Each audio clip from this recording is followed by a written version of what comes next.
drug and alcohol abuse and substance abuse does play a big part in events of crime. Drug and alcohol takes up a huge portion of my work. A lot of clients that we have come to the court have drug and alcohol problems.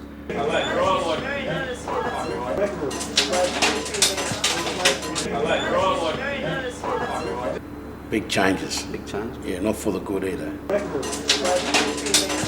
What are we doing to it? What are we going to do next after this? After we identify the problem, what can we do next?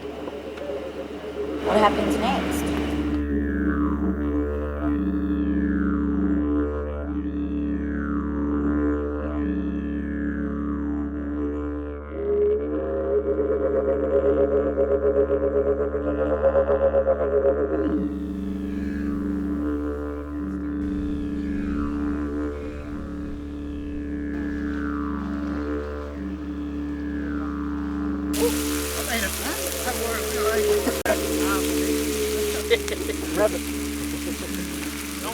You can definitely see how drugs and alcohol still do have an effect on every community anyway, indigenous communities.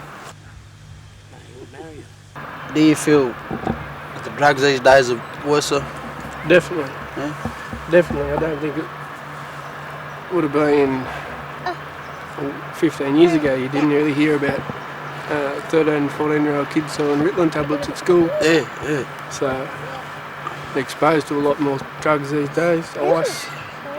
You still got your regulars, but your I think depressants and alcohol. I think that's the main ones, aren't they? that's another bad mix there. Yeah.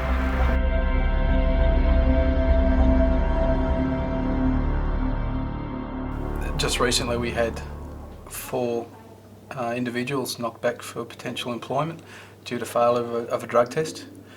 And these guys were sent away for their testing, and it come back that they weren't able to employ them strictly because of guidelines and that are in place at the moment. Another big barrier we have is car licences. Drugs and alcohol once again play a major factor in guys getting their driver's licence, and in turn they lose them. They can potentially cost them employment because they then require fines to pay off, or if not, worst case scenarios than that, and they're losing their chances for employment there as well.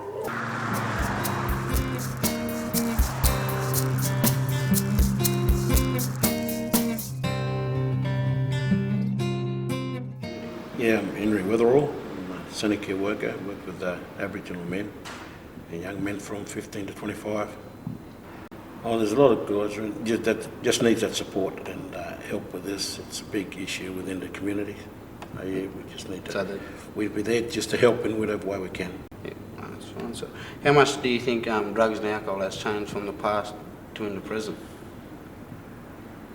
Big changes. Big change? Yeah, not for the good either. Not for the good? I think it's more accessible. They can get it wherever they want to, whenever they want to, and it's reaching into the younger generation too. Drug and alcohol takes up a huge portion of my work. A lot of clients that we have come to the court have drug and alcohol problems, and whilst their offences may be assaults or break and enters or something like that, a lot of the time it's because they've been intoxicated or under influence of some other sort of substance at that point in time. Part of my role is to identify those issues and, if necessary, make referrals to rehabs and detoxification programs.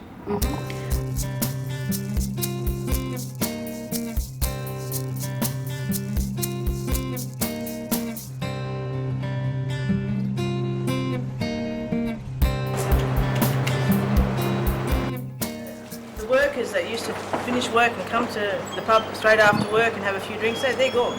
Yeah. I've still got my old crowd that does that, but the young ones don't do that. Their wives either don't want them to come into the pub, or they're more family orientated. But that's what's causing the binge drinking. People are just staying away from the pubs most of the time. Yeah. And then Friday, Saturday nights, they go crazy. And it's like the 6 o'clock school days. Yes. where there was a restriction. Yeah, the pubs had to be closed by 6 o'clock, so everybody after work would just skull. That's the same thing with the young ones. They just save all their energy up for the weekends, and then they go berserk. Yeah. Instead of coming to the pub, maybe have 5 beers or 4 beers each night, and not going berserk on the weekends. That's what they do. Yes. And that's what's happening.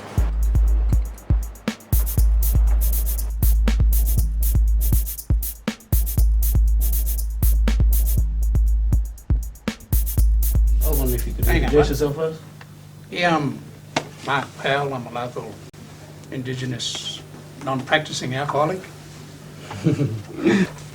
I was a park ranger. I couldn't go without a drink. I was on alcohol 24/7 until one day my partner found me on my back in the park in the rain, and they rushed me to hospital and they had to pump my stomach.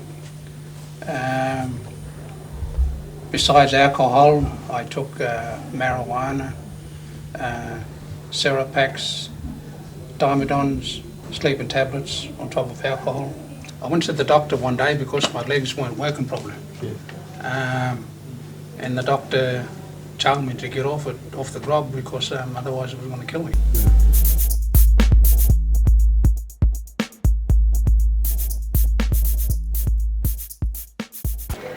Does drugs and alcohol play a role in the crime rate?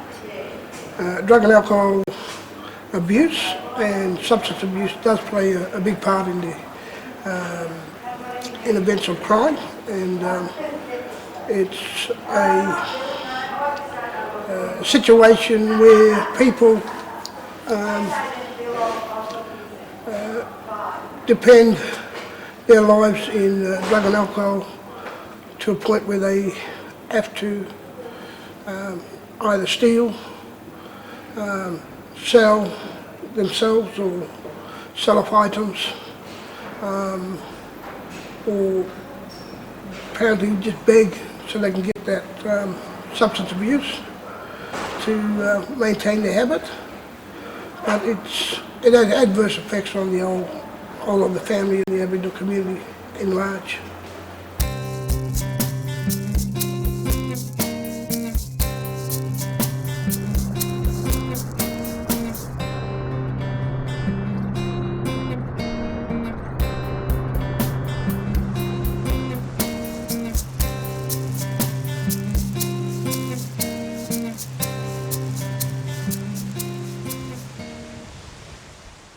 Yeah. Do your best not to suffer from peer pressure. Yeah. Be yourself. Always make your own decisions. And you can still do that and still have fun. Yeah, hopefully with a bit of cleaning up around the area, it opens more doors. What do you think happens next? I think there's more needs to be done in regards to the access of it and the age groups. I think that some people just allow their children to drink, families, parents. Yep. I think that needs to change. What's going to happen next? What's the future for people? I think eventually pubs will just become glorified restaurants where you can go and have a drink. You'll be serving more food than you will be alcohol. One thing that I really realised is when I woke up to myself, I've been in rehabilitation centre, Bennelong's Haven, and whilst there I started to get my taste buds back. Yep. I started to taste tea, I started to taste food. I liked it, so it was good. What would have to happen next in the community to help with the problem? I think Condobolin is similar in a lot of ways with a lot of communities. We really need to educate our kids and our parents about the problems with drugs and the consequences of using drugs.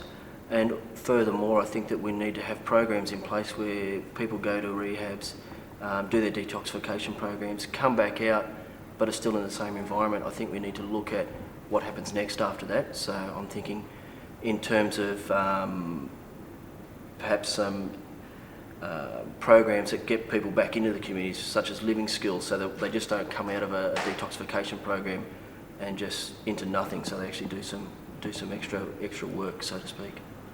Thank you very much, Kevin. Is there anything else you'd like to add? Other than Condobolin's a great place to live. We have issues, but I think that we're travelling pretty good.